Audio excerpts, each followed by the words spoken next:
Agora sim. Gente, nosso encontro de hoje, então, é para trazer algumas noções, eu diria, sobre cultura. Começar com essas discussões. Algumas noções gerais de cultura. Eu diria que são apontamentos até bastante breves, principalmente aí nossa querida Amanda e nosso querido João Renato, que transitaram aí pelas discussões de arte, nas ciências sociais, né? Certamente eles viram com muito mais profundidade o que nós vamos discutir aqui Ô, hoje. Jones, essa é a deixa para a gente sair da aula, amigo. Não, essa é a deixa para vocês interagirem mais, né? Porque se vocês ficarem muito quietinhos, eu ficarei com a impressão de que ou vocês estão nem aí pro prof, entendeu? Estão falando assim, esse cara não está com nada, né? Ou vocês resolveram boicotar o meu conteúdo. Então, ó, deixa mais presença de vocês, mais contribuição e colaboração. Vi a carinha da Bia. Bem-vinda, Bia. Bom te ver. Oi, professor, que saudade! Saudade. Ontem eu não te vi aqui. Ontem a galera estava aqui na faculdade, fiquei morrendo de vontade de dar abraço, então nem cheguei perto, para a gente não ficar numa situação complicada. A gente quer, né? Na semana passada, acho que a gente teve o primeiro encontro presencial com a galera do terceiro ano, mas quando eu vi a primeira aluna, eu já fui seco para dar um abraço. Aí falei, opa, lembrei, está todo mundo impedido. Mas vamos lá. Então, gente, noções gerais de cultura é o nosso primeiro tema. E aí a gente começa a nossa conversa lembrando de algo muito importante. O ser humano é um ser cultural. E é isso que nos diferencia das demais espécies, né? Esse é um dos elementos que nos diferencia das demais espécies de animais. Nós temos cultura e a cultura ela é formada, a cultura pode ser modificada, a cultura muda de tempos em tempos, a cultura sofre alterações. Enfim, o ser humano é um ser cultural. E aí, gente, vamos começar pensando aqui, antes mesmo da gente ir para os próximos slides, a gente está pensando cultura de que forma? A gente está pensando cultura aqui como hábitos, como costumes, como nosso modo de vida. Porque a expressão, a palavra, o termo cultura, ele pode ganhar muitos significados. E nós teríamos na antropologia, na sociologia, na própria filosofia, nós teríamos, inclusive, várias formas de entender cultura. Nós temos uma forma que vocês talvez conheçam bem e já tenham talvez até utilizado essa palavra cultura para designar algo bem diferente do que a gente está tratando aqui, né? Talvez você já tenha ouvido falar algo do tipo: ah, mas fulano de tal é uma pessoa sem cultura. E a pessoa talvez tenha falado do sem cultura para dizer que aquela pessoa, digamos assim, não tem etiqueta, não tem modos, como diria os nossos avós. Não tem modos, não sabe se portar à mesa, não sabe falar, né? Gente que fala errado. Então, a pessoa sem cultura. Essa expressão, ela é muito comum no linguajar popular. Vocês já devem ter ouvido alguém falar assim: ah, fulano de tal é sem cultura, né? A gente usa também a ideia de cultura para associar alguém muito letrado, né? Então, alguém que tem muito conhecimento, aquilo que a gente poderia chamar de um intelectual, alguém que é muito estudioso, né? Então, uma pessoa muito culta, né? Então, se usa muitas vezes essa expressão, a palavra cultura, com este significado. Nós aqui estamos entendendo cultura como algo que nos faz humanos, efetivamente. Então, isso já significa para nós que todo mundo tem cultura. Todo mundo tem cultura. Não tem essa de não ter cultura. A Amanda não tem cultura, só porque ela fica jogando fumaça na câmera. Não, ela tem cultura, né? Ela joga fumaça, mas isso é um outro problema, não tem a ver com falta de cultura, né? Então, o ser humano é um ser cultural, tá? Todas as pessoas têm cultura, todos nós temos cultura. E isso faz com que nós sejamos diferentes de outras espécies. Por quê? Porque você pega, por exemplo, um animalzinho, e se você entender o comportamento, digamos, de uma determinada raça, de uma determinada espécie de animal, essa espécie se comporta aqui em Maringá desse jeito, se comporta em Marialva desse jeito, se comporta em São Paulo desse jeito, em Nova York desse jeito. Esse bichinho, esse tipo, essa espécie, ela se comporta de forma semelhante. Você entendeu né? Você entendeu você estudou, entendeu aquele como representante da espécie, você já conhece, digamos assim, o comportamento de todos. Já o ser humano é diferente.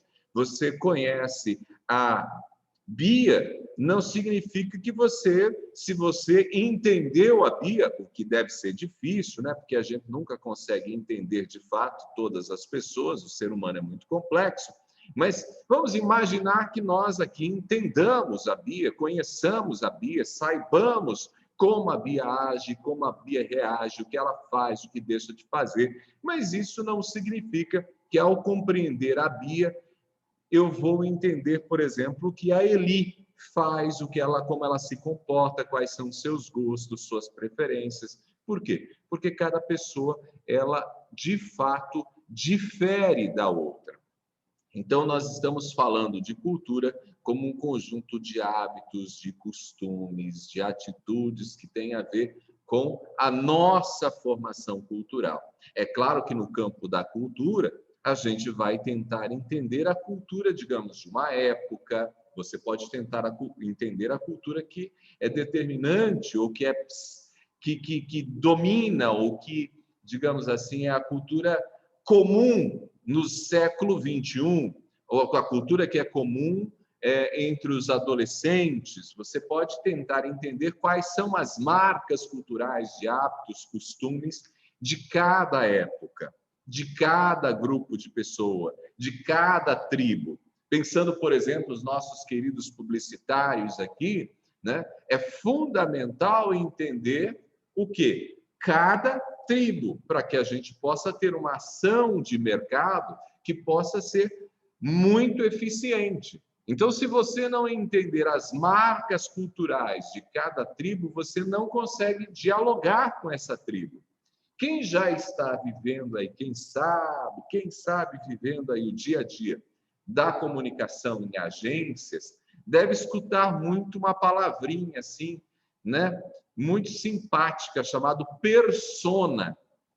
O que a danada da persona significa? Significa que é aquele personagem idealizado para o qual você pretende conversar, para o qual você pretende destinar a sua comunicação. Então, a persona, ela de alguma forma reúne as características identitárias de um determinado perfil de público. No fundo, o que você está querendo falar quando você designa a persona eu, naquela pessoa, naquela persona, né? Naquela persona, eu estou vendo determinados traços culturais. E por identificar esses traços culturais, eu preciso me comunicar com essa persona dessa maneira e não de outra. Porque se eu me comunicar dessa outra maneira, o que vai acontecer? Minha comunicação vai para o outro lado. Se perdeu. Para o cliente é dinheiro jogado fora.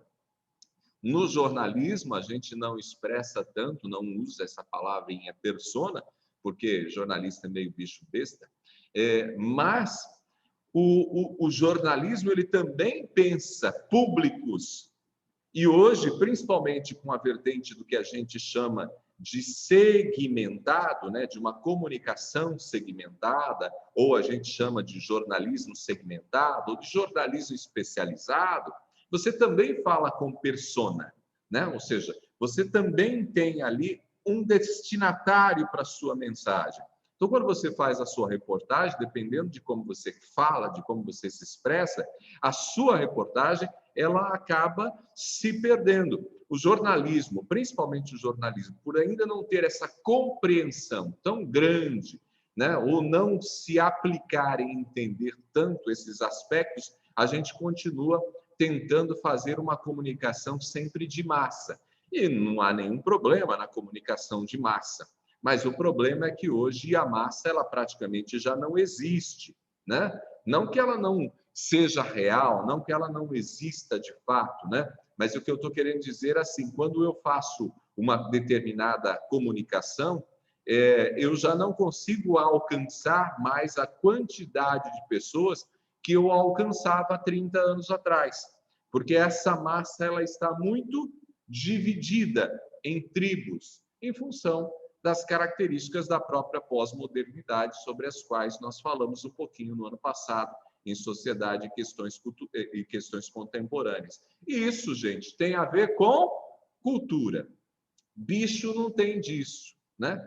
Bicho pode ficar um pouquinho, igual os cachorrinhos de hoje, os gatinhos de hoje, fica às vezes um pouquinho mais malandro, mais safadinho, mais preguiçoso, porque os adultos, né, e crianças que têm seus animais estão tratando os bichinhos quase como humanos. Mas isso tem muito mais a ver com adestramento do que com qualquer outra coisa. A característica do bichinho está ali, está presente, ele é aquilo. Há 10 anos atrás ele era daquele jeito e continua sendo ainda hoje. Já a gente muda. Então, o ser humano é esse ser que aprende, que cria, que pensa, que ordena pensamentos, que projeta o futuro, que transmite experiências, né? O ser humano é isso. Nós temos a possibilidade de aprender, nós temos a possibilidade, a partir do aprendizado, de criar. Nós pensamos. Cara, pensar é um negócio muito doido. Vocês sabiam? Já pararam para refletir sobre isso? Pensar é um negócio muito maluco. Por quê? Porque se a gente não pensasse, por exemplo, a gente não sofreria tanto. Aí, ó, nós aqui, né? Eu confesso a vocês que desde ontem eu estou sofrendo, né? Em função do quê? Sai essa belezura de decreto do prefeito, e aí você já fica, né? E você pensa, e o que vai acontecer? E como vai ser? Será que vai começar aquele festival de decreto de abre e fecha, abre e fecha, abre e fecha? Quer dizer, isso tudo vai angustiando a gente, porque a gente pensa demais, né? Alguém faz algo para você, né? Fala algo para você. Aí você já fica pensando assim, será que ela está magoada comigo? Será que ela magoou comigo? Será que ela está pensando alguma coisa de mim? Aí se você deve, né? Se você tem telhado de vidro, você já fica pensando assim, será que ela descobriu? Será que ele descobriu? Quer dizer, tudo isso acontece em função da nossa capacidade de pensar. E justamente por pensar, que é essa coisa linda, maravilhosa, mas também angustiante, nós temos a possibilidade de organizar esses pensamentos, de fazer projeções. A gente projeta o futuro. Vocês fazem planos, nós fazemos planos. Por quê? Porque nós projetamos o futuro, né? Nós ficamos imaginando o seguinte, ó, o tempo está assim, né? As coisas estão acontecendo dessa forma, então o que dá para fazer amanhã? Gente, bicho não faz isso, né? Isso tem a ver com a nossa capacidade, de fato, de pensar, de elaborar, de imaginar, né? A gente também consegue transmitir experiências, né? Aquilo que eu vivi, eu estou transmitindo para vocês, vocês podem transmitir para outras pessoas. Isso tudo, gente, mostra o quanto nós somos únicos. Então, seu abençoado, se você anda com a baixa autoestima, pense que você é único, que você é única, viu? Acredita no prof. E como surge a cultura? Bom, se nós somos esse ser tão complexo, que pensa, que raciocina, que ordena o pensamento, que imagina coisas, que projeta o futuro, que organiza, que desorganiza, que se preocupa, que tem os seus surtos psicóticos. É claro que nas nossas relações nós vamos produzir cultura. Nós vamos produzir cultura. Por quê? Porque tudo isso que está acontecendo aqui dentro, ele de alguma forma motiva as minhas ações. E nas minhas ações em relação com as outras pessoas, no contato com as outras pessoas, o que acontece? Você vai modificando o ambiente, vai transformando o ambiente e, ao mesmo tempo, vai criando uma identidade cultural para aquele ambiente. Eu gosto sempre de dizer uma coisa em turma, né, em sala, que talvez para vocês não seja tão visível assim, mas para nós, professores, é muito visível, né? As relações que vocês estabelecem, prestem atenção nisso, entre vocês, a forma que vocês estabelecem contato entre vocês, a maneira como vocês se comunicam, a identidade de cada um de vocês como indivíduo, como pessoa, a característica da Amanda, a característica da Daninéria, a característica da Adriana, a característica do João, a característica de cada um de vocês, somadas nas relações que vocês estabelecem neste grupo, faz com que exista algo que a gente pode chamar de uma espécie de cultura da turma. Nenhuma turma, para nós professores, é igual, é semelhante. Por uma questão de idade?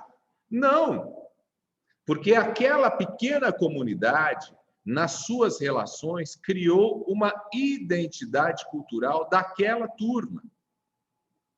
E é curioso, inclusive, que às vezes ao longo do tempo, e vocês vão viver essa ruptura no ano que vem, ao longo do tempo, há a divisão, por exemplo. Nosso caso, quando chega no final do segundo ano, vai começar o terceiro, a galera de publicidade forma uma turma, a galera de jornalismo forma uma outra turma. Essa característica que vocês tinham durante o primeiro e o segundo ano, essa característica se modifica. Por quê? Porque há uma reconfiguração das relações. Então, a cultura, ela nasce nas relações entre os homens, e aqui entendo homens e mulheres, né? Ou seja, entre os seres humanos. Então, é nesta relação entre pessoas que nós formamos a cultura e produzimos cultura. Então, acontecimentos que criam rupturas num determinado ambiente também alteram a cultura.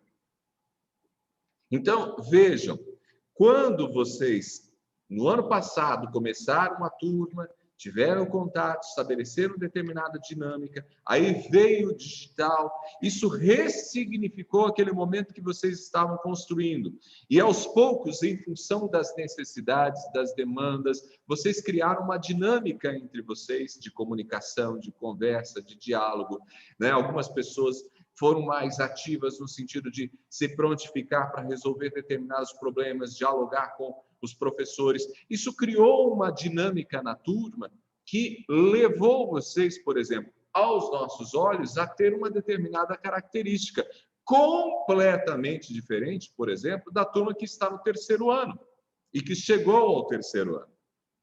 E completamente diferente da turma que está no quarto ano. E essa turma que está no quarto ano é completamente diferente da turma que está se formando agora, que está colando o grau. Mas são pessoas, são jovens, mas tem a ver, às vezes, com a maneira que vocês são de afeto, tem a ver com a participação, tem a ver com uma série de elementos que a gente observa. É curioso observar, por exemplo, nós tivemos aqui ao longo do tempo, né, turmas que foram extremamente militantes políticas, né? Do ponto de vista político, de debates políticos, eram mais ligados à temática política. Estou citando um exemplo, do ponto de vista de gosto, de preferência, né? De assuntos. Nós tivemos turmas que eram extremamente ligadas para as questões assim, de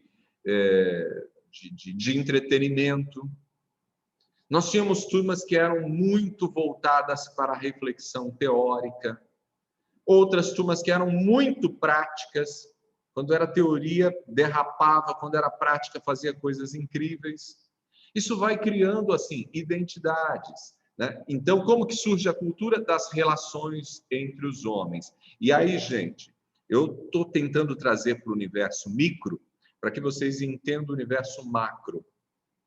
Porque o que eu vou citar agora é muito importante. Quando você tem, no universo macro, acontecimentos importantes, como, por exemplo, um determinado tipo de governante, um determinado padrão de governo, ou quando você tem, por exemplo, uma situação como essa que a gente está vivendo, de pandemia, as relações entre as pessoas, essas relações são modificadas, e isso afeta a cultura. Então, quando a gente fala assim, a pandemia vai criar um novo ambiente, uma nova forma da sociedade, um novo funcionamento da sociedade, isso se dá em função do conhecimento que hoje nós temos, das modificações que determinados acontecimentos provocam na cultura. Não é o acontecimento em si, é que o acontecimento afeta pessoas. Escutem isso, notem isso. O acontecimento afeta pessoas. E ao afetar pessoas, as pessoas modificam, as pessoas mudam a cultura. Então, não é o acontecimento que muda a cultura. São as relações entre as pessoas que são modificadas. Algumas pessoas, e vocês podem falar isso com os pais de vocês, talvez, principalmente com os avós, provavelmente, que eles sentem saudade de uma coisa meio... que é boa, né? Mas que eles sentem saudade como se fosse algo que fosse possível retornar, né? Eles falam assim, vocês hoje com internet, celular, ninguém mais senta para conversar, porque na minha época, ou na nossa época, a gente sentava, batia papo, ficava junto, conversava, trocava ideias. Sim, verdade. Tudo lindo. Mas acontece o seguinte, chegaram tecnologias que modificaram as nossas relações. Isso mudou a cultura. Vejam, com a chegada das redes sociais,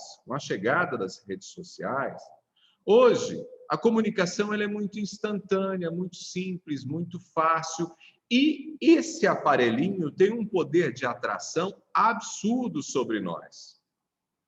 E a gente fica aqui, mesmo quando está sentado com as pessoas, conversando com as pessoas, você fica no celular. Isso cria um novo ambiente relacional, transferindo parte das nossas comunicações interpessoais para o digital. Então, foi o digital que mudou a gente? Quer dizer, foi o digital que mudou a cultura? Não. O digital nos afetou e, ao nos afetar, modificamos a cultura. Então, a cultura surge das relações entre humanos. Ok? Então, entendam isso. Porque sempre que há algum tipo de acontecimento, a pandemia é um exemplo disso, a eleição de um determinado presidente que tem, quem sabe, um viés, um olhar completamente diferente dos anteriores, tudo isso modifica as nossas relações humanas. E isso faz com que a gente produza uma outra cultura, uma nova cultura. Então, entendam, nunca mais teremos aquela sociedade de antes da pandemia. Por quê? Porque aquela sociedade de antes da pandemia morreu no início da pandemia. Aquela cultura sofreu modificações muito profundas, a gente não sabe. Por quê? Só saberemos, quem sabe, daqui a 5 anos, 10 anos. Nós conseguiremos medir o impacto da pandemia sobre a cultura. E aí os estudiosos da cultura conseguirão observar, olha, a sociedade se organizava dessa forma. Pós-pandemia, ela passou a agir dessa maneira. Então, grandes acontecimentos modificam pessoas. E ao modificarem pessoas, a nossa cultura ela é alterada. Ela é mudada. Até aqui tudo bem, amores? Ninguém está falando, eu vou falando. Não esquece. Sim, professor, tá tudo bem. Né? Hoje vocês dormem aí. Olha lá. Como surge a cultura? Né? Das nossas relações. Então, não existe nem homem, nem mulher, ninguém, nenhum ser humano, nenhuma pessoa sem cultura. Todos possuem cultura. Todos nós somos produto e produtores de cultura. E essa é uma ideia preciosa para a gente. Por que essa é uma ideia preciosa para a gente? Porque às vezes a gente pensa, mas fulano não tem cultura, ou fulano tem menos cultura. Não, não existe quantidade de cultura. Você pode até avaliar a cultura em função do efeito da cultura na qualidade do ser humano, ou na qualidade das ações humanas. Deixa eu dar um exemplo. Eu vou falar daqui a pouquinho, reforçando isso, mas já quero antecipar. Né? Porque a gente, às vezes, tem um olhar de que existe uma cultura superior à outra. Nós não entendemos que existe uma cultura superior à outra. Pessoas, às vezes, entendem que, por exemplo, os indígenas precisam sofrer os efeitos, digamos, da sociedade civilizada, porque eles estariam, digamos assim, culturalmente atrasados em relação a nós. Essa é uma visão equivocada. Por quê? Porque não existe uma cultura superior à outra. O que você pode ter de diferente é um desenvolvimento tecnológico, um desenvolvimento de saber científico diferente. Mas em termos de cultura, não existe uma cultura superior à outra. Tudo é cultura. Mas nós podemos, às vezes, avaliar a cultura pelos efeitos que essa cultura tem em determinados hábitos e costumes, a ponto de, quem sabe, essa cultura se traduzir numa naturalização de ações que sejam violentas ao humano. Não sei se vocês entenderam o que eu disse agora. Não existe uma cultura superior à outra. Cultura é cultura. O que existe é a possibilidade de avaliarmos as ações permitidas por uma determinada cultura, autorizadas por uma determinada cultura, entendidas como naturais numa determinada cultura, que autorizam determinadas ações que afetam o ser humano, agridem o ser humano na sua própria humanidade. Um exemplo. Nós temos culturas que entendem como natural, como normal, se cortar o clítoris da mulher, ou clitóris. Né? Ou seja, há uma violência física contra a mulher. Naquela sociedade, isso é autorizado. Isso é entendido como normal. Isso é entendido como aceitável.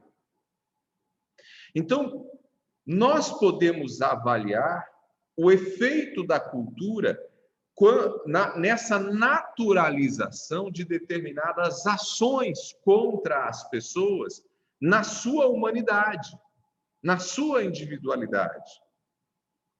Então, isso nós podemos fazer.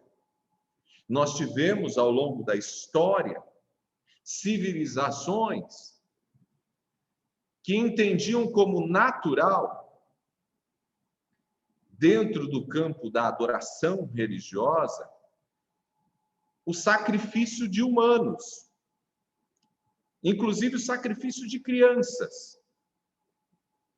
Nós tivemos, ao longo da história, em determinadas expressões religiosas, a possibilidade de você ofertar um bebê, uma criança, quase recém-nascido, né? Dentro de uma estátua, ser colocado em cima daquela estátua, uma estátua que tinha braços colocados assim, ela era colocada dentro daquela estátua de metal, de ferro, era colocado fogo, e você colocava a criança ali, naquele colo da estátua. E a criança era frita ali. A criança ali era ofertada como um sacrifício para apaziguar aquele Deus. Então, vejam, isso é de uma violência absurda. Isso é de uma violência absurda. Então, isso aponta para a gente que ações culturais podem ser avaliadas em sua qualidade do ponto de vista do efeito que essa crença, que esse pensamento cultural nos leva a agir de uma determinada forma que muitas vezes agride o próprio humano. Então, me parece que ao longo do desenvolvimento do pensamento científico, e entenda científico aqui dentro do campo das ciências sociais, dentro do campo filosófico, me parece que ao longo da história do pensamento, nós conseguimos chegar a algumas bases, alguns parâmetros, em que entre esses parâmetros o respeito ao corpo do outro, à individualidade do outro, acaba sendo como se fosse vou usar uma expressão do Immanuel Kant, né? Um imperativo categórico, né? Ou seja, aqui você não vai, não passa daqui, aqui é uma verdade absoluta. Então, sacrificar alguém, né, a uma divindade ou qualquer coisa dessa natureza, não é aceitável, né? Então, quando você tem esse tipo de violência, me parece que nós podemos avaliar essa ação cultural, mas não que exista uma cultura superior à outra. Mas todo homem e toda mulher, todas as pessoas, elas são produto dessa cultura. Nós refletimos essa cultura, mas nós também somos produtores de cultura. Por quê? Porque eu acabei de dizer para vocês, se nós nos relacionamos, produzimos cultura, nós, o tempo todo, somos produto da cultura, nós também estamos, nas nossas relações, nós somos produtores de cultura, tá? Então, gostaria que ficasse isso claro também para vocês. Então, todo mundo é produtor de cultura. Ah, mas eu sou uma pessoa simples, eu não sou influencer. Não, mas você modifica a cultura, às vezes, da sua casa. No ambiente seu, você é um produto daquela cultura, mas você também produz cultura. Outra coisa, nós não dominamos todos os elementos culturais. No acesso à cultura, nós não dominamos todos os elementos culturais. Nós não sabemos, não conhecemos, não dominamos. A gente não dá conta. Por quê? Porque a cultura é muito diversa. Já que ela é produzida nas relações entre humanos, e eu acabei de mencionar, por exemplo, a dinâmica de uma sala de aula, essa dinâmicazinha da sala de aula produz ali uma identidade daquela turma. Então, se isso acontece, se nós temos pequenas tribos, pequenos microcosmos de cultura, é evidente que nós não dominamos todos os elementos culturais. Por quê? Porque a diversidade cultural é muito grande. A gente, às vezes, quando conversa com as pessoas,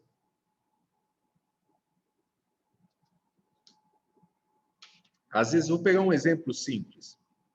A gente parte de referenciais que a gente tem da nossa cultura, né? Então, às vezes, e faz parte, digamos, de uma, tradição cultural, que a gente tome café da manhã, almoce e jante. Pelo menos 3 refeições. E isso, supostamente, aconteceria pela manhã, aconteceria no meio do dia e aconteceria no final da tarde, início da noite. Mas, me digam, quantos de vocês ainda mantêm esse hábito de café da manhã, almoço e jantar? Então, vocês podem notar que, dentro de um aspecto muito simples, nós temos mudanças, nós temos modificações e nós temos um ambiente cultural diverso, que faz com que eu não saiba e não seja possível acessar algo que é da natureza humana, que é o alimentar-se. Então, provavelmente, se qualquer um de nós aqui fôssemos conviver com uma das outras pessoas aqui, dividíssemos uma casa com uma dessas outras pessoas, né? Talvez a Amanda com a Bia, ou quem sabe com a Dani, ou eu, quem sabe, com o João. Talvez esse pequeno detalhe poderia criar alguns conflitos iniciais. Por quê? Porque talvez existam hábitos diferentes, costumes diferentes dentro daquela dinâmica. E aí a gente pode ampliar isso, porque aí você tem, no âmbito, por exemplo, da gastronomia, você tem diversidade de hábitos alimentares mesmo, quando você vai mudando de regiões. Para a gente, é inconcebível comer carne de cachorro. Mas nós temos povos que comem, em que para eles isso é natural. Então, nós não dominamos todos os elementos culturais. Outro aspecto é que a participação na cultura ela é seletiva. O que isso significa, prof? Bom, a começar pelo fato de que eu não consigo conviver com todas as pessoas, estar em todas as casas. Então, o próprio fato de eu ter nascido num determinado período da história, numa determinada família, numa determinada classe social, numa determinada família que tem uma dinâmica religiosa, isso já faz com que eu seja inserido num determinado microcosmo cultural e não no outro. Então, a participação na cultura é seletiva. O maringaense, ele é maringaense em seus hábitos, em seu jeito de ser, em seus costumes, porque ele nasceu em Maringá. E para quem é paulistano, por exemplo, nasceu em São Paulo, viveu em São Paulo e quem sabe depois de 30 anos vem morar em Maringá, por mais que estejamos até perto, próximos, geograficamente, há uma diferença enorme de cultura. A começar pelo que se traduz do comportamento desse cidadão maringaense no trânsito. O maringaense no trânsito, ele é quase um ser de outro planeta. Não é do bem. Ele nem sabe o que é seta. Então, a participação na cultura ela é seletiva. Seletiva no sentido de que cada um de nós é inserido na cultura de uma determinada época, em função também de onde nós nascemos, quais são as pessoas que nós tivemos contato, quais foram as escolas que nós frequentamos. Isso tudo, gente, seleciona os elementos culturais com os quais nós vamos conviver. isso nos forma e faz com que nós também formemos outras pessoas e outras produza em nós, né, digamos, um hábito cultural que, de alguma forma, nas nossas relações com outras pessoas de outras culturas, também serão modificadas aquelas pessoas e também nós seremos modificados. Por isso, nós somos produto e produtores de cultura. Então, mas nós somos inseridos na cultura de maneira seletiva, né? Ninguém consegue ter acesso a todos os elementos culturais. Essa participação na cultura é seletiva. E eu gosto de pensar nesse assunto porque ele nos faz imaginar algumas coisas muito produtivas. Quando eu entendo que a minha participação na cultura é seletiva e não fui eu que escolhi estar nesse determinado ambiente, necessariamente, isso me faz, quem sabe, ser um pouco mais tolerante com quem tem uma cultura completamente diferente da minha. Então, entender um pouco as nossas relações culturais, entender um pouco de cultura nos ajuda também a entender ser humano, pessoas, diferenças, diversidade.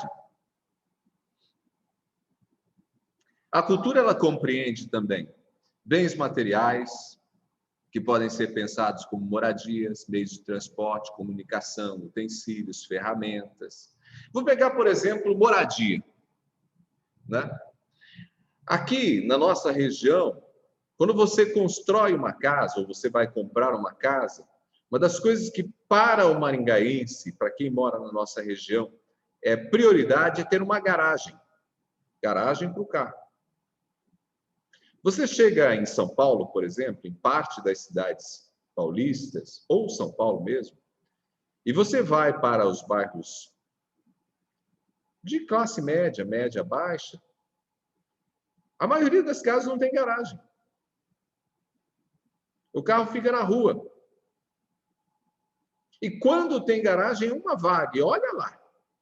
E às vezes o filho tem carro, a esposa tem carro, e fica na rua. Isso é muito normal e muito comum. Então, veja, a cultura compreende também os aspectos da própria arquitetura, porque faz com que eu acredite, eu valorize garagem. Ter uma garagem em que o carro fica legal. Já para uma outra, dentro do próprio Brasil, a pessoa fala, não. Entre ter uma casa um pouquinho maior e ter garagem, tamanho de terreno. Tamanho de terreno, em São Paulo é muito comum você ter terrenos de 100 metros, 90 metros. E a pessoa vai lá e constrói uma casa naquilo. Maringaense, né, tem terreno, quando tem meio terreno, tem 150 metros. Quando é para fazer casa geminada, né? E hoje a maioria dos terrenos aí que estão saindo de loteamentos novos, ele para dividir precisa ter 8 de frente, acho que 20 de comprimento, ou 25 de comprimento, se eu não estou enganado. Ou seja, tem que ter um terreno completo, todo, tem que ter em torno de 400 metros. Isso tem a ver com cultura também, que se reflete nas moradias, se reflete no jeito de se transportar. Gente, uma coisa legal, quando fala de meios de transporte, né? Eu, quando era garoto, eu sempre gostei de bicicleta. Claro que a gente era pobre pra caramba e não tinha carro, não tinha jeito. Então, mas eu curtia a bicicleta. E aí, depois, em função, né, vai mudando a vida da gente, e eu fiquei muitos anos sem bicicleta. Mas quando eu fui para a reportagem, eu comecei a fazer algumas discussões sobre ciclovia, principalmente inspirado por um camarada chamado Luiz Rioji Miura, que foi chefe do departamento de trânsito em Brasília, que foi o cara que começou um processo de humanização nas faixas de pedestre no Brasil, o respeito ao pedestre na faixa. E o Miura fez várias campanhas em Brasília, e, enfim, isso foi alvo de notícias, né, no Brasil inteiro. E aí o Miura, quando o Silvio se elegeu em 2004, o Miura veio para Maringá. para ser o diretor de trânsito. E ele começou a campanha por faixas de pedestre e tal, respeito ao pedestre na faixa. Foi ele que começou isso em Maringá. Ficou muito pouco tempo, mas eu fiz uma boa amizade com o Miura. E eu trocava muitas ideias com o Miura a respeito de trânsito. E ele me fez olhar para fora do Brasil, para vários hábitos que europeus, principalmente, possuem em relação ao carro. E eu comecei a, vez ou outra, discutir a necessidade de termos uma cultura de incentivo ao uso da bicicleta, como uma alternativa ao transporte. Fiz várias reportagens, depois, quando fui para a CBN, fiz várias entrevistas e sempre fui um defensor. Não de forma, não como uma bandeira, mas sempre fui um incentivador das bicicletas.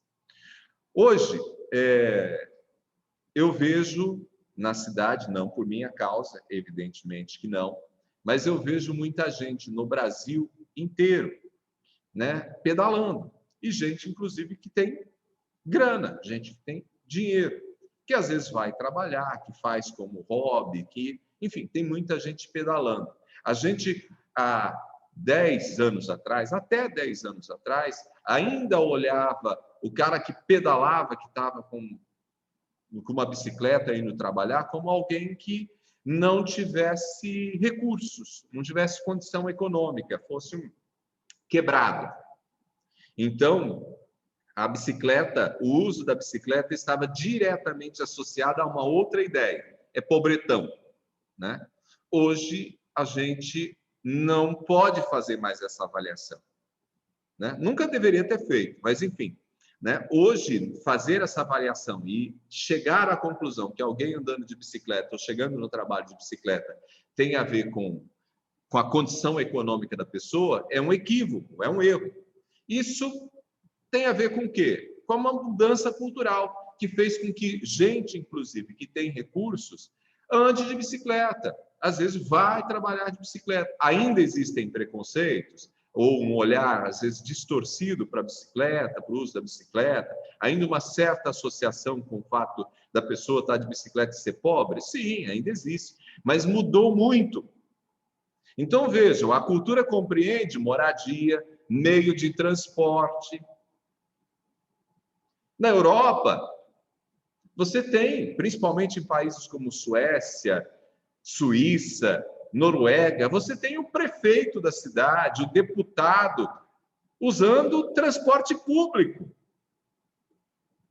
Aqui no Brasil, você consegue imaginar o prefeito andando de circular, andando de ônibus, se não for por uma razão político-eleitoral? Impossível. Você não vai ver ele no transporte público.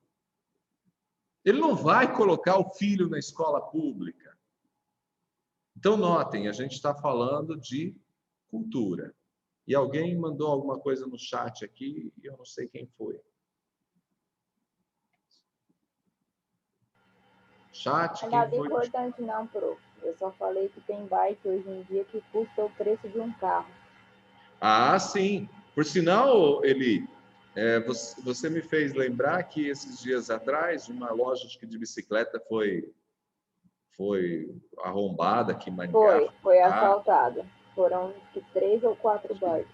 Parece que foram 3 bicicletas e as 3 deu no total acho que 250 mil. Foi isso, Amanda? Isso. Você que é a mulher da reportagem. Por aí. Tá vendo, Eli?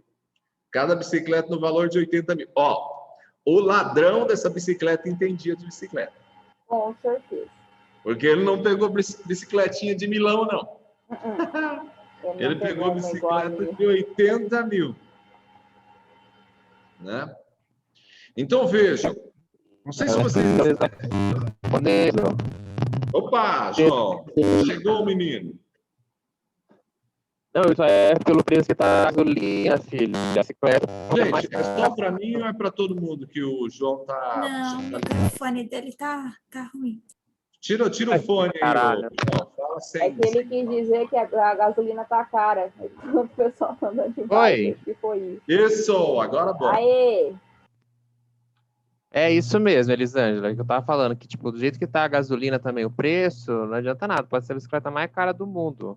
o gasto e o valor investido depois, minha filha, ainda não vai bater. É bem isso mesmo. Mas eu não sei se vocês estão entendendo. Quando eu falo assim, a cultura compreende moradia, meios de transporte, comunicação. Gente, quando eu falo de moradia, quantos aqui já assistiram aqueles programas do tipo Irmãos à Obra, né? Ame ou Deixe? Eu não sei se vocês, quem assistiu, se já notou. Uma família de 3, 4 pessoas, pai, mãe, filhos, 2 filhos. Quando bate uma casa de 150 metros, 180 metros, o cara fala, gente, a gente precisa de uma casa maior. E ele sai louco, desesperado por uma casa de 300 metros. Gente, eu não sei quantos de vocês têm um pouquinho essa noção de proporção de tamanho. Mas a maioria das nossas casas aqui no Brasil, na nossa região, que são casas de 3 quartos, sala, cozinha, que é o padrão, né? Uma suíte, 3, né? Uma suíte, mais 2 quartos, sala, cozinha, a lavanderia e tal. São casas que dão em torno de 90, 100, 120 metros com garagem. São casas tidas como grandes. Aí vejam, lá nós estamos falando de casas, mesmo para alguém que é tido como classe média lá, é casa de 300 metros. Está vendo como isso, que a cultura compreende também as moradias? Gente, nós tivemos... Por que eu estou tentando fixar isso daqui para vocês? Porque isso tem tudo a ver com comunicação.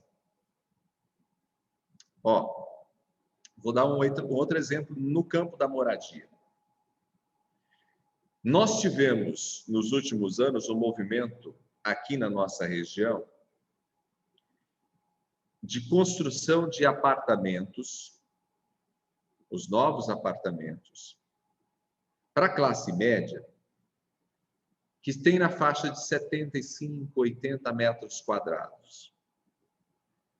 Mas esses apartamentos têm piscina, tem quadra de esportes, tem academia, ou seja, ela tem toda uma outra estrutura. O apartamento é pequeno, mas ele tem toda uma outra estrutura de atendimento às pessoas, às famílias, de conforto, em que a pessoa tem uma série de, digamos assim, benefícios naquele prédio. Por que eu estou dizendo isso para vocês? Porque isso daqui compreende uma mudança cultural, de preferência. Se você pegar os apartamentos aqui de Maringá, de classe média de 30 anos atrás, eles eram apartamentos de 120, 130, 150 metros. Agora ele tem 70. Mas só que agora ele tem 70, mas ele tem 3 garagens. Nós temos apartamentos aqui, no centro de Maringá, apartamentos grandes, lindos, e que não tem nenhuma garagem. Porque na época o carro não era valorizado. E, gente, isso tudo passa por estratégias comerciais que são asseguradas por meio de comunicação. Então, quando você entende esses aspectos culturais de uma sociedade, você não erra na campanha publicitária, porque você tem a percepção, você tem a sensibilidade do que está sendo modificado. Existe uma espécie de página do Google, uma espécie de blog do Google, em que você tem ali, todas as semanas, vários boletins com informações interessantíssimas, que mapeiam, essas informações mapeiam os gostos, as preferências do consumidor brasileiro. Durante a pandemia, cresceu o consumo, por exemplo. Durante a pandemia, cresceu em 5 vezes o consumo de vídeos do tipo faça você mesmo. Muitas dessas coisas, elas acabam ficando como hábito. E compreender essas modificações nos hábitos culturais nos ajuda a ofertar produtos de comunicação direcionados a esses públicos. Então, quando você for se comunicar com as pessoas, você não fala mais para elas coisas que para elas não fazem mais sentido. Por quê? E eu vou citar isso lá no finalzinho do curso, quando a gente estiver estudando jornalismo especializado. O nosso querido Paulo Freire, lindo, maravilhoso, diz que a gente consegue produzir conhecimento de que maneira? A nossa ação cognitiva, ela funciona de que forma? Ele diz que não se transfere conhecimento. Para que haja conhecimento, a pessoa deve reconhecer. Reconhecer em que sentido? Em autorizar? Não é nesse sentido. É no sentido de haver identificação, de algum conhecimento prévio que faça a conexão entre aquilo que foi falado, entre aquilo que foi dito e aquilo que faz parte da própria pessoa.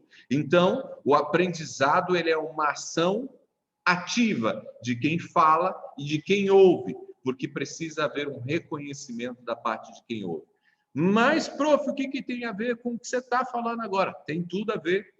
Porque se você for fazer uma ação de comunicação, seja uma reportagem, seja uma peça publicitária, em que você fale para pessoas que estão numa outra vibe cultural, o que vai acontecer? Não vai haver reconhecimento. Então, não vai funcionar a sua comunicação.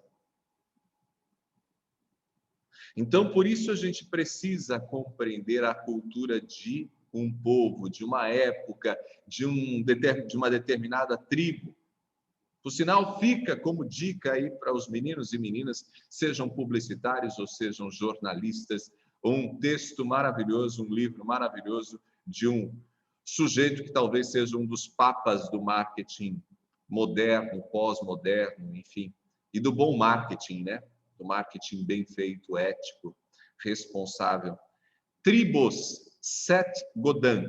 Seth Godin se escreve. Seth com S-E-T-H. E o Godin, do jeito que se fala. Godin.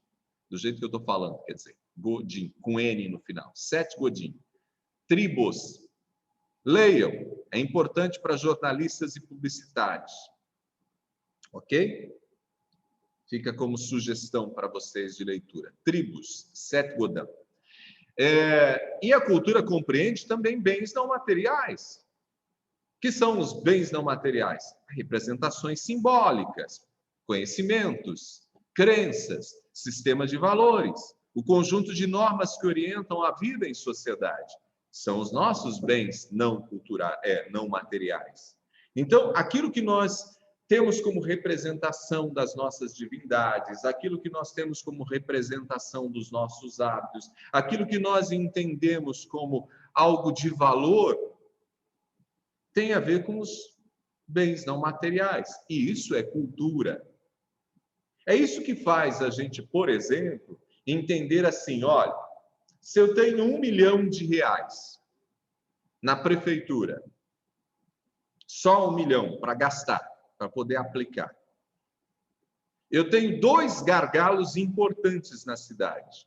2 gargalos, assim, urgentíssimos. Um deles é tapar buraco da cidade. 1 milhão eu resolvo o problema. O outro é consulta especializada no sistema de saúde. Com 1 milhão eu dou um tapa na fila de espera. Onde eu aplico 1 milhão? A consulta especializada ou tapar o buraco? O sistema de valores que cada pessoa possui tem a ver com a sua origem cultural, tem a ver com as suas relações culturais. E, obviamente, dentro desse espectro da cultura, entra um outro, que a gente chama de ideologia, ou seja, a visão de mundo que nós temos. Aquilo que hoje a gente chama de um ser mais à direita, ou mais à esquerda, ou centro-direita, ou centro-esquerda. Esse conjunto de normas, esses sistemas de valores, eles também fazem parte da cultura. Por isso, um sujeito que talvez a nossa querida Amanda tenha algum tipo de simpatia ou de antipatia por ele, chamado Antônio Gramsci, esse sujeito, quando ele era marxista, quando ele pega a teoria marxista, ele fala por que o sistema, por que o pensamento, por que a sociedade socialista, por que esse comunismo não funcionou? Porque não dá conta só a luta de classes, não dá conta só a revolução, não dá conta. O que a gente tem que fazer? Você tem que mudar a cultura. Você quer que uma sociedade pense de forma comunista? O que você tem que fazer? Mudar a cultura. E ao pensar isso, né, mudar a cultura, nós chegamos hoje a uma crítica a esse pensamento muito nociva, pobre, esquizofrênica, que as pessoas chamam de marxismo cultural. Nojento esse troço, porque tenta explicar o não explicável, mas, entre outras coisas, ele tem como raiz essa ideia de que, dentro do pensamento marxista, mas dentro do pensamento marxista gramsciano, né, há uma ideia de que, se você quer mudar a sociedade para que ela pense de forma diferente, com outros valores, você precisa mudar a cultura. E uma das ações fundamentais de modificação da cultura é a educação. Ô, prof, Vai. eu ia ficar quietinha, eu juro por Deus que ia ficar na minha, mas aí você foi para antropologia, eu vou ter que falar. Claro, eu estava provocando para ver se saía alguma coisa. Então, é porque você falou agora da cultura de bens não materiais, eu lembrei de um caso em específico, que a gente tinha umas discussões bem fortes sobre isso nas sociais, por causa de relativizar e tudo, e eu lembrei da história de uma professora minha, que ela foi fazer uma pesquisa numa tribo de Yanomamis, e uma tradição milenar dos Yanomamis, quando nasce uma criança com alguma deficiência ou gêmeos, eles matam, enterrado. É cultural deles. No caso dos deficientes, porque eles nascem para ser guerreiros, então, como eles não conseguiriam, isso não traria coisas boas para a tribo. E no caso de gêmeos, porque eles acreditam que são dois espíritos, um bom e um mau. Então, como eles não têm como saber qual é o bom, qual é o mau, eles enterram. E aí, na época que minha professora foi fazer essa pesquisa, nasceram dois gêmeos, né, na tribo. E ela e um padre que estava lá pegaram as crianças e levaram para um orfanato escondidos, morrendo de medo deles matarem as crianças. E quando eles voltaram para a tribo, o cacique chamou eles, né, e falou assim: eu entendo o que é da ideia de vocês, o que vocês acreditam, só que aqui eu sei onde estão todas as crianças que nascem. Elas estão bem, estão alimentadas, estão bem cuidadas. Se vocês voltarem para a cidade amanhã, daqui um mês, daqui um ano, vocês vão saber onde essas crianças que vocês levaram estão? Vocês podem me garantir que elas estão sendo bem cuidadas? E aí todo mundo ficou, nossa, realmente, né? Tem que relativizar, porque é crença, né? Então não dá para a gente achar que é superior porque a gente não faz isso e não entender todo o contexto social de quem faz.